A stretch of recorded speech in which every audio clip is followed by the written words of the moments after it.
عبداللہ بن مسعود رضی اللہ عنہ کہتے ہیں کہ رسول اللہ صلی اللہ علیہ وسلم نے سود لینے والے، سود دینے والے، اس کے دونوں گواہوں اور اس کے لکھنے والے پر لعنت بھیجی ہے۔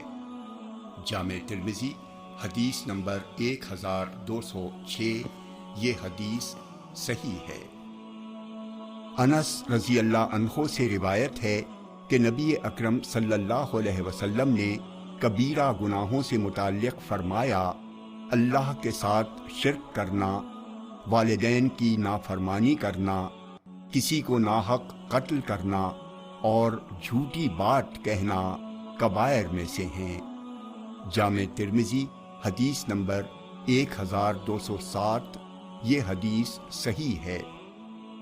ابو سعید خدری رضی اللہ عنہ سے روایت ہے کہ نبی اکرم صلی اللہ علیہ وسلم نے فرمایا، سچا اور امانت دار تاجر قیامت کے دن انبیاء، صدیقین اور شہداء کے ساتھ ہوگا۔ جامع ترمذی حدیث نمبر 1209، یہ حدیث صحیح ہے۔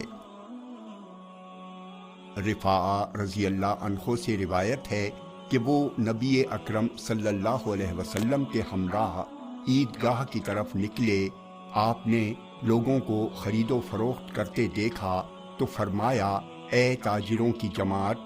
تو لوگ رسول اللہ صلی اللہ علیہ وسلم کی بات سننے لگے اور انہوں نے آپ کی طرف اپنی گردنیں اور نگاہیں اونچی کر لیں۔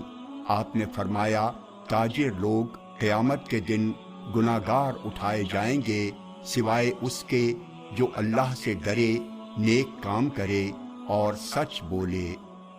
جامع ترمذی حدیث نمبر 1210، یہ حدیث ضعیف ہے۔